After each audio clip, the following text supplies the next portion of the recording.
Sahabat Lentera Sabda yang terkasih, kita jumpa lagi.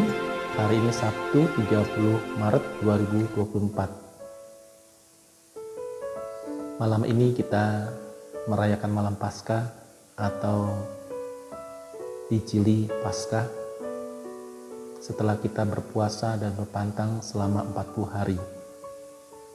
Malam hari ini kita juga akan membaharui janji baptis kita.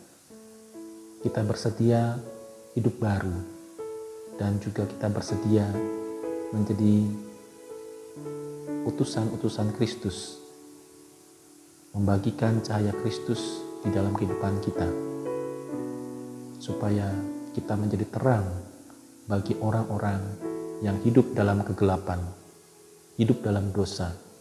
Maka semoga pembaruan janji baptis yang kita lakukan malam ini sungguh menggugah hati kita dan juga membuat kita semakin tumbuh dan berkembang menjadi manusia-manusia rohani, manusia-manusia yang dijiwai oleh jiwa Kristus sendiri, yaitu jiwa keselamatan.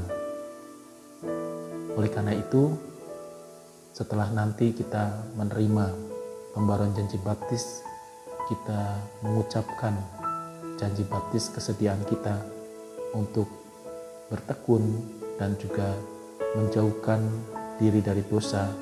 Maka di situ kita menjadi rasul-rasul yang diutus oleh Kristus ke tengah-tengah dunia, supaya dunia juga memperoleh terang.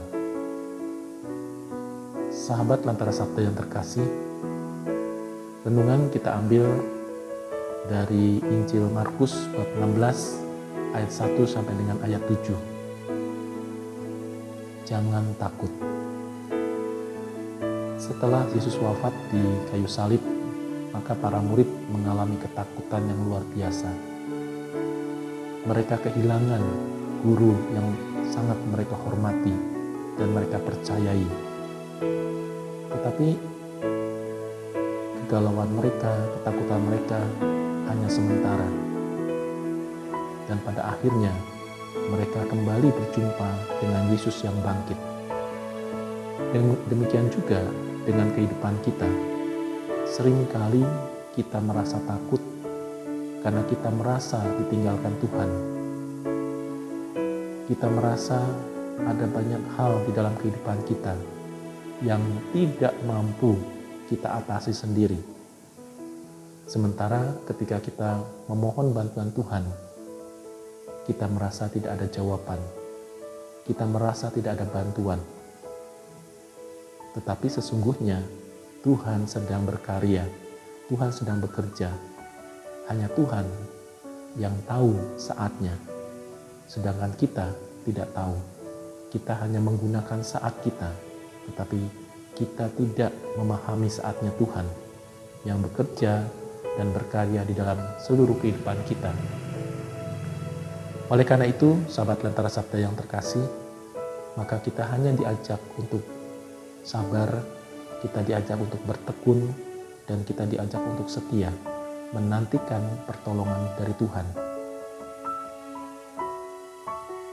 Kita juga mendoakan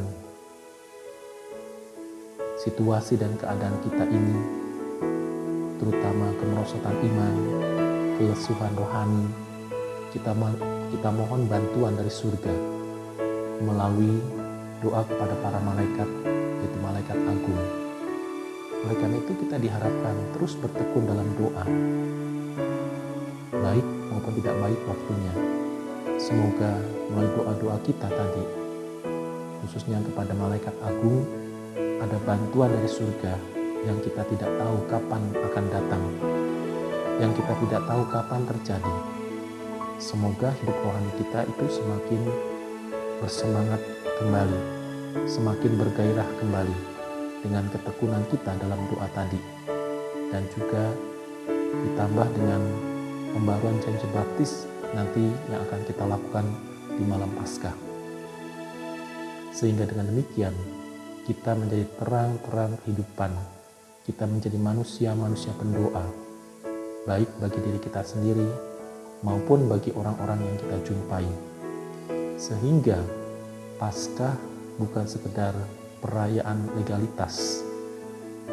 Paskah diharapkan menjadi perayaan iman, menjadi perayaan perwujudan iman kita, perwujudan hidup kita, relasi kita dengan Allah, dan relasi kita dengan manusia.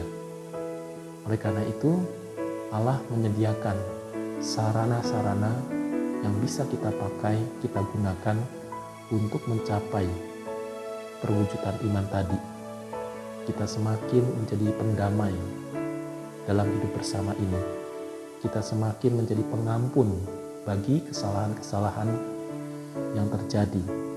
Kita menjadi orang-orang yang mampu memberikan jalan keluar, orang-orang yang mampu menawarkan